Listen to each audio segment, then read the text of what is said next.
Bueno, muchas gracias Vicky, muy buenas tardes a todos y a todas. Antes que nada quiero agradecer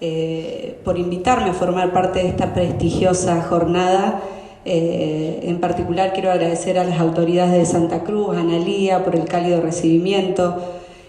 a María Marta, un especial agradecimiento por generosamente invitarme a tocar un tema tan importante que lo hemos hablado en tantas oportunidades y espero que sea de gran interés para todos ustedes. Sé que estamos terminando la jornada, quizás estén muy cansados, pero bueno, es un tema bastante técnico.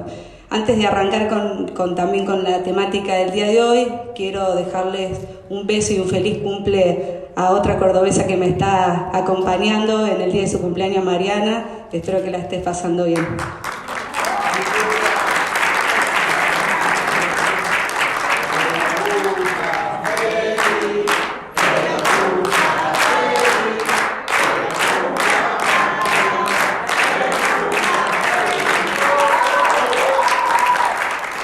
Bueno, gracias.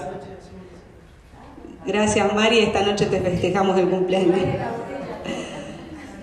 Bueno, de modo preliminar, antes de comenzar con la temática, me gustaría ingresar al análisis de cómo está integrado el jurado de enjuiciamiento de la provincia de Córdoba, porque es diferente o en algunos casos similares a otras provincias.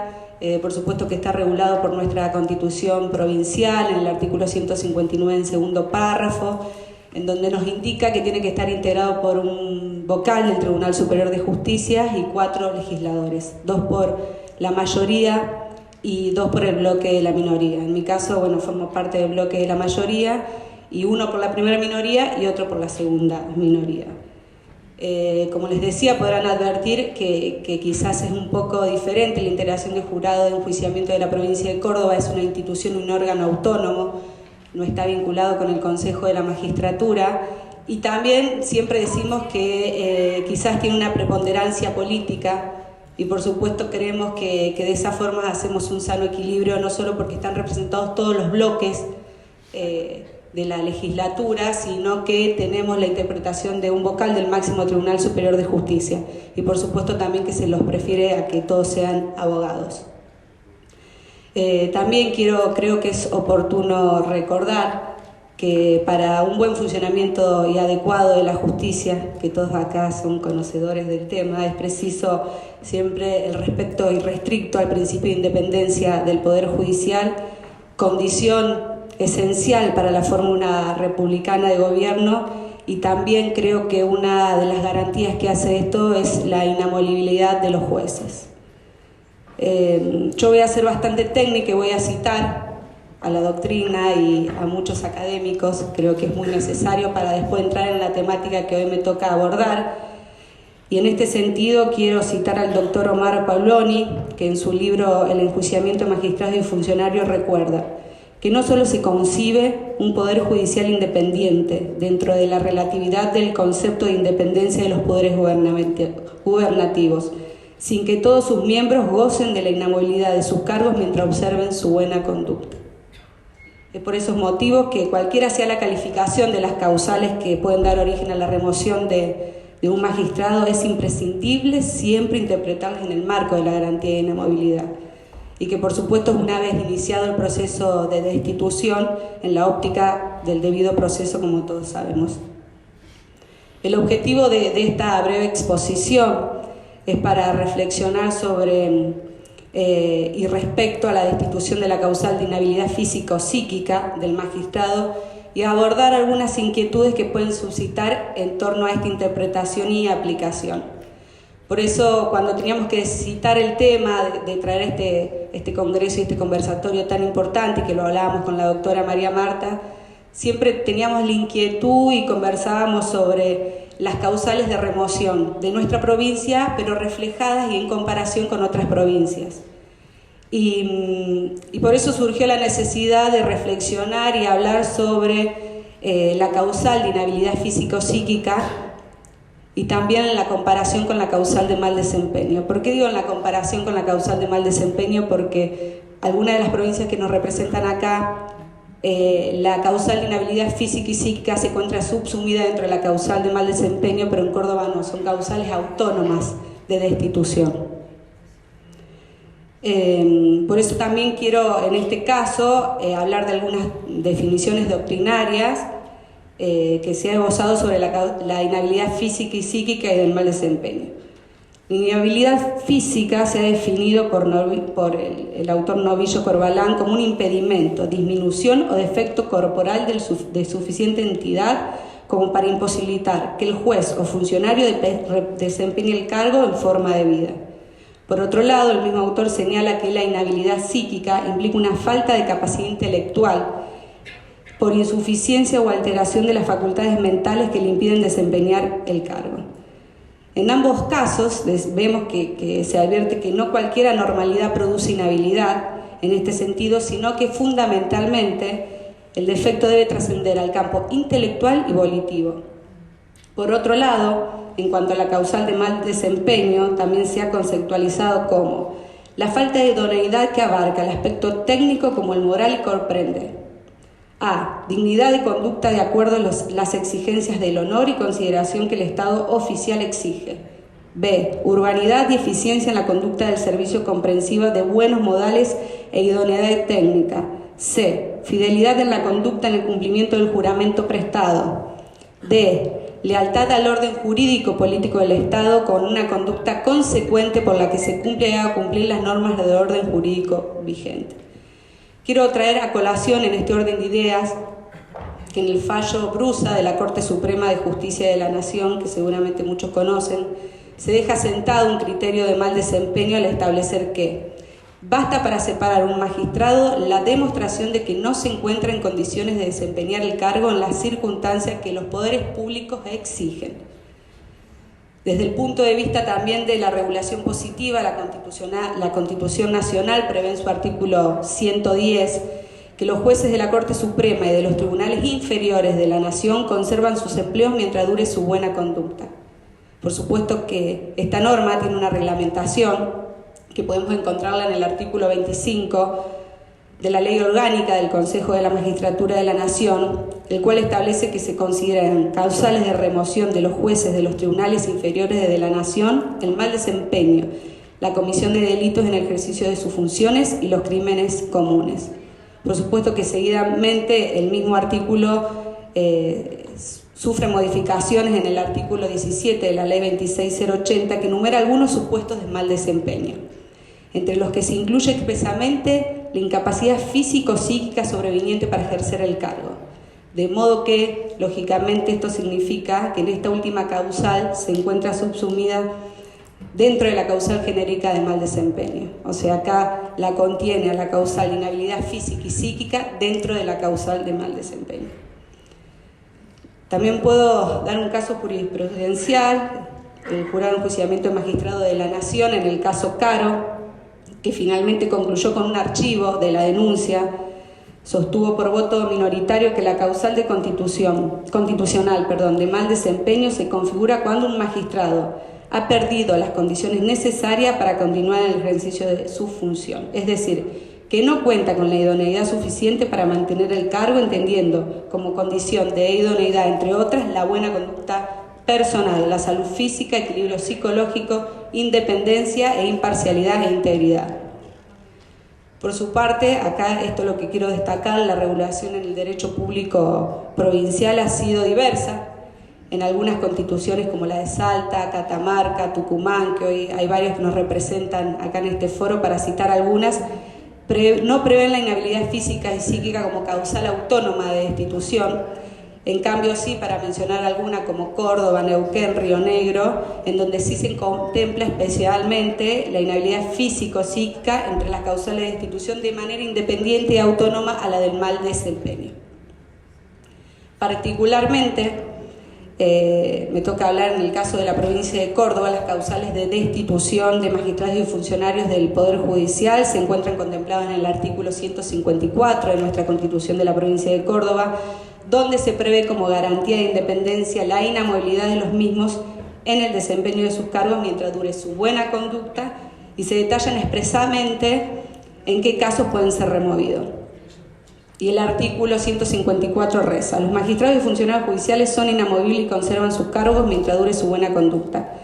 Solo pueden ser removidos por mal desempeño, negligencia grave, morosidad en el ejercicio de sus funciones, desconocimiento inexcusable del derecho, supuesta comisión de delitos, y acá viene inhabilidad físico-psíquica, y gozan de la misma inmunidad que los legisladores.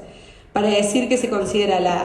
la inamovilidad física o psíquica como una causal independiente y autónoma al mal desempeño. También quiero agregar que en este aspecto la provincia de Córdoba no contamos con casos y antecedentes de jurisprudencia sobre una destitución por inhabilidad físico-psíquica, pero sí de mal desempeño. Tengo siempre mis críticas para hacer, pero siempre queda subsumida en una causal más amplia, digamos, que es el mal desempeño y no la inhabilidad física y psíquica, como lo menciona nuestra Constitución provincial. En ese sentido, se ha dicho en doctrina que la ha experimentado y que hay muchos, y que he investigado y leído que hay muy pocos casos de inhabilidad,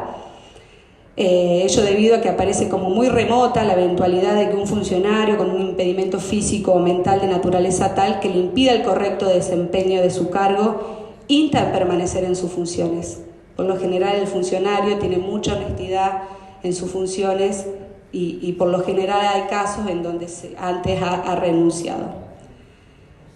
Respecto a esta causal, se ha resuelto que si el examen clínico, neurológico y psiquiátrico da como resultado que las anomalías son neurológicas en el plano de lo motor, sin considerarse disminuidas las facultades intelectuales, afectivas y volitivas del juez, no puede encuadrarse en el caso de la situación de inhabilidad física y mental que prevé el artículo 22 de la Ley 3.264. Decimos que un defecto o imperfección física no implica inhabilidad.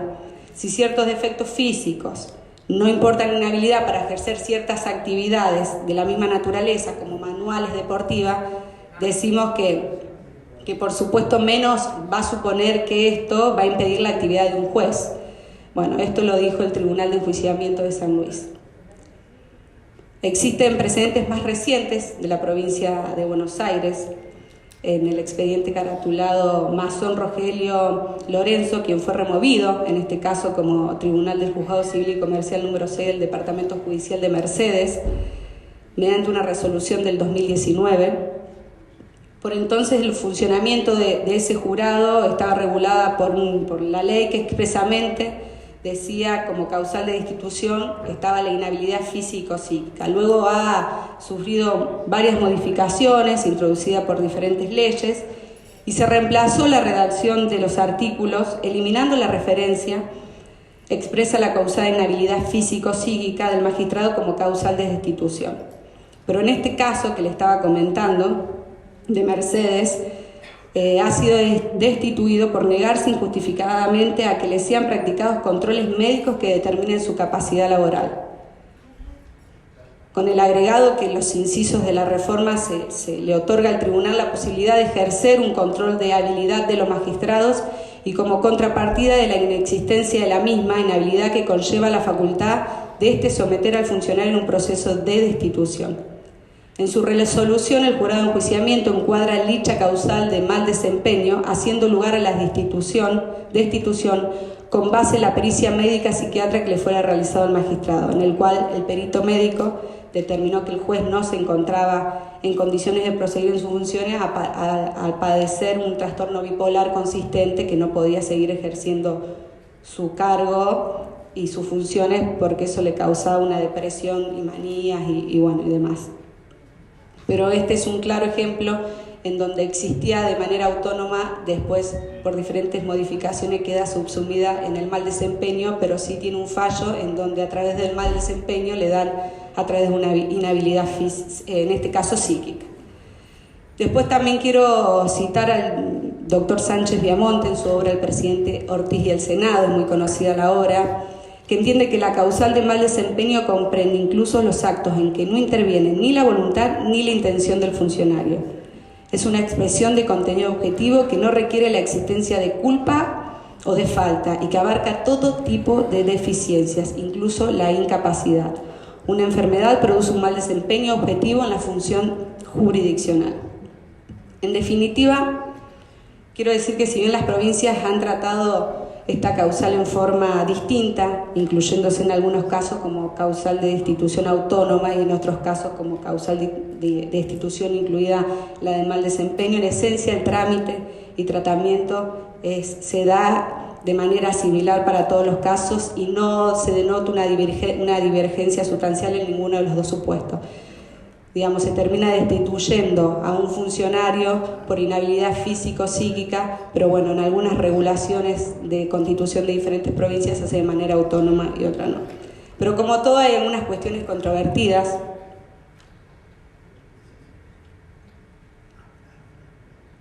En donde por eso me gustaba abordar el tema en 4 aspectos importantes a tener en cuenta. Uno me surgió a raíz de que estuve hablando, justo no está Martín, el colega Martín Montenovo, pero me surgió en una conversación previa, entonces lo he estado trabajando un ratito al tema para ponerlo y para que lo conversemos entre todos, pero creo que está bueno esta cuestión evaluarla en 4 aspectos que están vinculados a la garantía de debido proceso, a la aplicación de las normas tuitivas para personas con discapacidad. El tercer aspecto vinculado a si importa una revisión del acto físico otorgado en el momento de la designación, que esto también surgió un poco en los paneles anteriores. Y por último, a la prueba de la causal, que ahí fue donde Martín me hizo reflexionar sobre un tema y voy a citar el caso de Chubut. Con respecto al aspecto vinculado a la garantía del debido proceso, es requisito de procedimiento, como todos sabemos, de remoción de un magistrado el respeto irrestricto a la garantía del debido proceso que consagra el artículo 18 de nuestra Constitución Nacional, cualquiera fuese la causal que diere lugar. Decimos que la garantía se traduce, entre otros aspectos, en el derecho del magistrado a defenderse,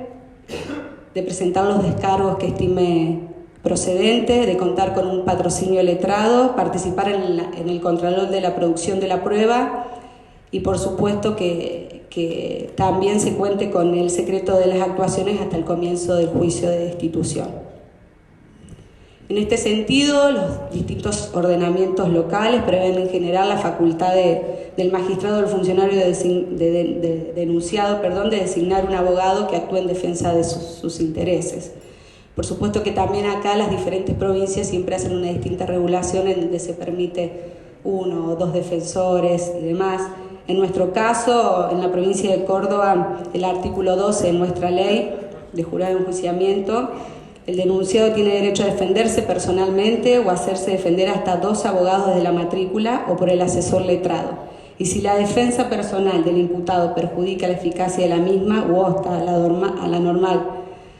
sustanciación del proceso, el jurado le exigirá la designación de un defensor o en su defecto le designarán uno de oficio. Por otro lado, específicamente en relación a la causal que estamos analizando, como veremos, implica también en la práctica una pericia y un control médico, porque estamos hablando de inhabilidades físicas y psíquicas y por supuesto que siempre se va a contar con la facultad de designar un perito de control a tal efecto para que participe en el acto pericial para llevar adelante el contralor de la legalidad del mismo y eventualmente que acompañe un informe o una adhesión o una disidencia de las conclusiones del peritaje oficial. Yo creo que siempre respetar, por supuesto, desde el lado cuando nos toca integrar un jurado de enjuiciamiento y al pleno en sí el debido proceso, creo que es lo primero que tenemos que llevar adelante. Y cuando hablaba con algunos colegas, decía, desde mi gestión como presidenta del jury, como le decimos, por suerte nunca me tocó un caso de destitución, porque la verdad que hay que tener elementos contundentes y trabajarlo muy bien y por supuesto siempre cuando es en el voto en pleno es mejor porque significa que se coincide. Así que bueno, siempre por lo general me ha tocado archivos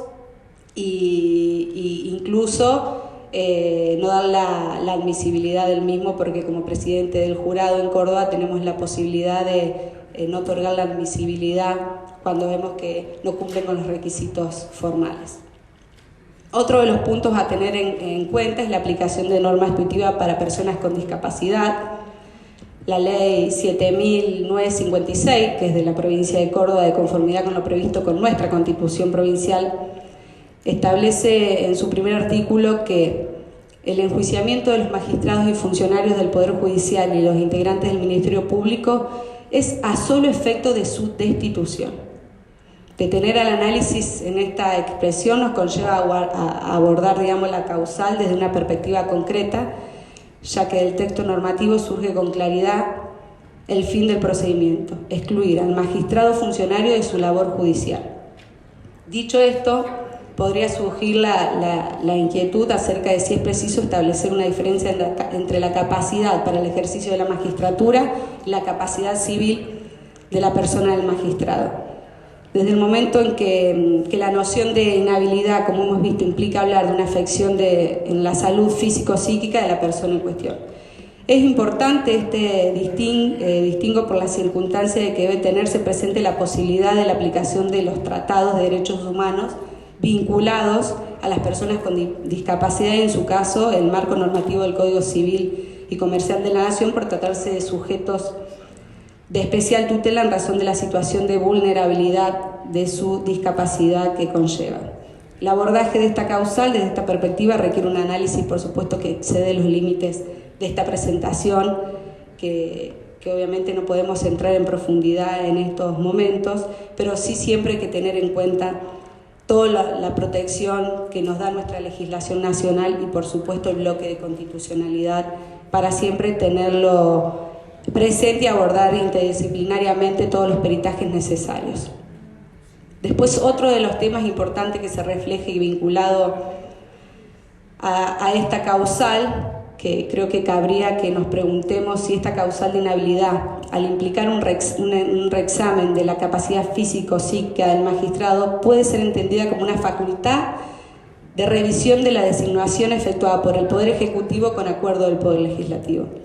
ya que permitiría rever el apto otorgado en el marco del procedimiento de selección por ante el Consejo de la Magistratura. Antes, cuando estaba el panel anterior que hablaban de la valoración de los postulantes, también me preguntaba eso, si realmente cuando hablaban de la valoración técnica también podríamos ver una valoración de este tipo, ¿no? Psicológico, psicofísico, y que lo tiene, por supuesto, encargado, sí, en algunas provincias en el marco del Consejo de la Magistratura, pero acá la pregunta que nos haríamos es si lo podemos rever nosotros cuando tenemos que hacer el acuerdo en la legislatura para que sea seleccionado. Por eso quería decir que cabe recordar que tanto a nivel nacional como regulaciones provinciales y la Ciudad Autónoma de Buenos Aires se prevé la realización de distintos exámenes médicos, psicológicos y psicotécnicos a fin de evaluar la actitud de los aspirantes a ejercer la magistratura e integrar el Ministerio Público Fiscal. Particularmente, nosotros en la provincia de Córdoba se prevé la realización de un examen psicológico obligatorio de carácter reservado que tiene por objeto detectar las características de personalidad del aspirante a fin de determinar su actitud para el desempeño del cargo. Sin embargo, este examen no es merituado por el Consejo de la Magistratura al momento de la elaboración del orden de mérito, sino que puede ser consultado por el Poder Ejecutivo o por el Legislativo cuando se solicita el acuerdo. Digamos, dicho en otros términos, la valoración psicológica recién puede ser tenida en cuenta por los poderes políticos luego de conformado el orden de méritos de los postulantes, y aunque es de carácter obligatorio para poder participar en el concurso, sus resultados no se erigen en un condicionamiento previo para integrar la lista y la nómina de dicha lista. Ahora bien, en el supuesto de tratarse de una denuncia formulada en contra de un magistrado con muchos años en el ejercicio y en su cargo, tal hecho no se vería como un control a su designación, pero no ocurriría lo mismo en el caso de un magistrado con pocas semanas o pocos meses de ejercicio, ya que tendríamos 2 dictámenes médicos sobre una misma persona con escaso tiempo de diferencia entre los mismos. Eso podría llevar equivocadamente a pensar que en la práctica el jury, a través de sus auxiliares, podría actuar como un órgano de control o condicionante de las designaciones de magistrados, actividad que está reservada al Consejo de la Magistratura y a los poderes políticos del Estado. Pero bueno, en realidad, sobre este aspecto cabe recordar que las constituciones le confieren al Poder Ejecutivo la facultad de designar, con acuerdo legislativo, a las personas que integran el Poder Judicial, con lo cual se ha dejado librado tales poderes la apreciación de idoneidad de los magistrados. En consecuencia, como todos sabemos, la actividad del jury debe ceñirse a circunstancias inhabilitantes surgidas o puestas de manifiesto con posterioridad a su designación, pues de lo contrario su tarea implicaría juzgar la legitimidad de un acto emanado del poder político en uso de las atribuciones que la Constitución les tiene reservadas. En ese sentido, también se ha expedido el jurado de enjuiciamiento de la provincia de Córdoba a resolver que el jury de enjuiciamiento solo puede valorar la conducta de los magistrados y funcionarios que integran el Poder Judicial en orden a hechos posteriores a su nombramiento inmediato en el cargo, puesto que de lo contrario importaría revisar los motivos que decidieron su designación y a esta misma reservada por la Constitución o a otros poderes del Estado con menoscabo del ordenamiento constitucional establecido. Hay autorizada doctrina y también el presidente Brusa, que antes hemos citado, que se ha dejado de manifiesto que la remoción de un magistrado solo puede deberse a hechos posteriores a su nombramiento, salvo que aún tratándose de hechos anteriores, estos fueran desconocidos al momento del nombramiento. En dicho precedente, Brusa, que recién estábamos comentando, del voto mayoritario surge que remover un juez de la Nación por este jurado de enjuiciamiento a causa de hechos anteriores a su designación y conocidos antes de ella implica atribuirle la potestad a revisar la designación de los magistrados federales efectuadas por el Poder Ejecutivo con acuerdo del Senado. También hay otro caso, Otilio Romano, otro caso donde se imputaba un hecho anterior al nombramiento. El Pleno del Jurado establece la regla, que si bien este órgano posee facultades para juzgar conductas previas al acuerdo, ello no sucede cuando tales hechos fueron conocidos por el Senado, y no obstante prestó al magistrado el acuerdo para el cargo del cual hoy se pretende su remoción. Estos distintos criterios doctrinarios y jurisprudenciales han sido adoptados para resolver una destitución en la provincia de Córdoba, en el caso Santi y José Luis, en donde la denuncia se fundaba en hechos previos a la designación del magistrado, pero que no fueron puestos de manifiesto con anterioridad. Esto nos sirvió de antecedente para una destitución en donde yo no era presidente del jurado, pero sí nos sirvió porque este funcionario justamente no había puesto de manifiesto en el momento que había tenido un vínculo con el Ministerio de Defensa y estaba en la inteligencia. Así que este funcionario fue destituido. Es una de las excepciones que tenemos para mencionar uno de los casos. Y acá sí es un aspecto vinculado con la prueba de la causal, que ahí vi que justo entró Martín Montenó, que me viene de 10 porque en la previa, justo cuando estábamos almorzando, hablamos sobre este tema y le pedí que si me quería acompañar al panel porque me encontraba sola, María Marta. Pero me dijo que no, ahí lo veo con el mate. Pero justo coincidíamos con muchas cuestiones y cuando estábamos tratando el tema y que todos sabemos que quizás es un poco aburrido, los paneles anteriores quizás tuvieron un poco más de energía y demás, esto es muy técnico, quise incorporar el tema del aspecto vinculado con la prueba de la causal, pero la voy a poner ejemplo de la provincia de Martín. Pero antes quiero hacer algunas consideraciones sobre el planteo del tratamiento de esta causal por parte del jurado de enjuiciamiento desde el momento que se involucra la evaluación de la situación de la salud del magistrado, que nos conduce a la necesidad, por supuesto, de contar con informes psicológicos y médicos del denunciado. De tal modo, por supuesto, que acá cobra relevancia la actuación de los peritos y profesionales de la salud que fueron designados a tal efecto, y de modo que, por supuesto, que las conclusiones arribadas tengan un peso importante a la hora por supuesto, de resolución del jurado o del tribunal de enjuiciamiento o sea que termine por adoptar la continuidad o la destitución del funcionario a su cargo. Y sobre este punto, era que hice algunas anotaciones recientemente, que me parece interesante citar el caso de la provincia de Chubut, que lo pude, porque lo que mandé a Martín, le digo, lo leí en la investigación que hice para tratar el tema y algunas comparaciones, pero bueno, lo quiero contar, que contiene una regulación específica, él me la había comentado, sobre la prueba referida a fin de llevar adelante una remoción por inhabilidad, conforme a la reforma de 1994, que han quedado establecidas, entre otras causales de remoción, la pérdida de aptitud físico-psíquica. Y esta se presentará cuando se haga evidente que el acusado ha adquirido o se ha manifestado una inhabilidad físico-psíquica de tal importancia y permanencia que le incapacite para continuar desempeñando la función y requerirá del dictamen de una junta, que él me la mencionó, una junta de especialistas compuesta por 3 profesionales,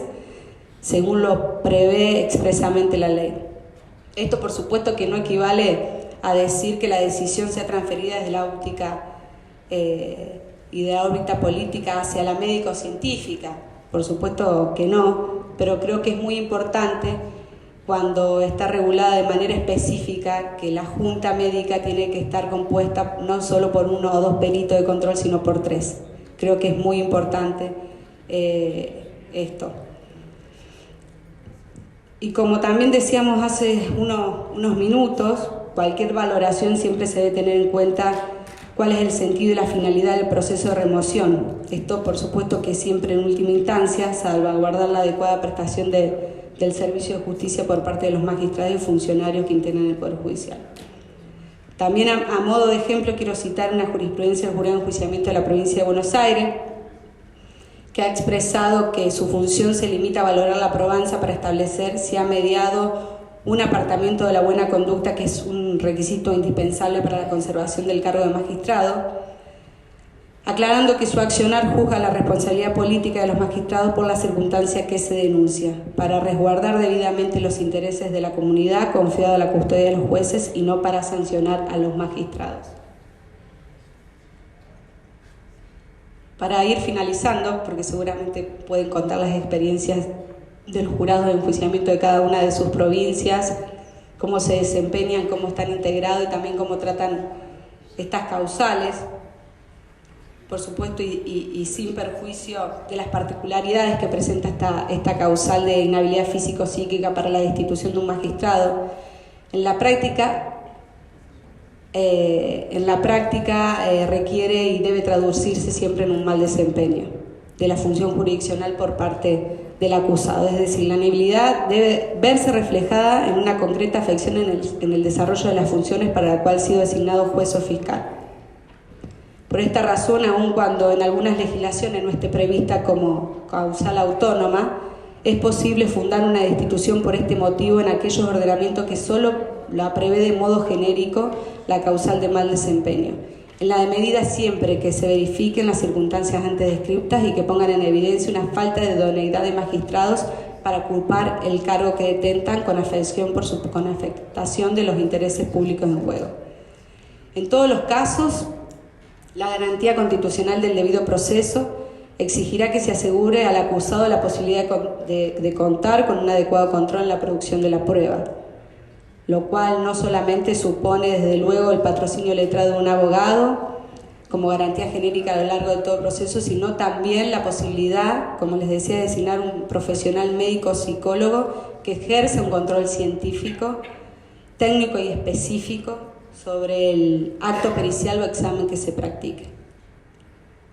Por último, decirles que siempre debemos tener presente en el abordaje de estas y todas las causales de destitución que el jurado de enjuiciamientos de magistrados no constituye un tribunal de justicia encargado de imponer penas sin un cuerpo de integración compleja, destinado a hacer efectiva la responsabilidad política de los jueces a través del contralor de sus conductas. La destitución de un magistrado no es el fin del jurado, sino su consecuencia, que ya lo han dicho en algunos paneles. Su propósito siempre es la protección de los intereses públicos.